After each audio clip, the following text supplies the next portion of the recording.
How to add a playlist on TikTok. If you want to add a playlist on your TikTok profile, then follow these steps. Firstly, open App Store or Play Store on your device. Go to the search bar on the top and search for TikTok. Now look for any kind of updates that may be available for TikTok.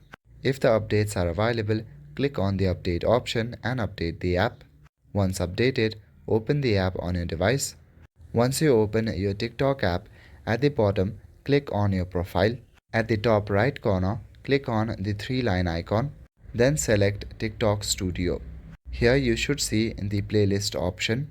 If you don't see the option, then it's not available for you. As you can see here on the official TikTok help desk, playlists aren't currently available to everyone on TikTok.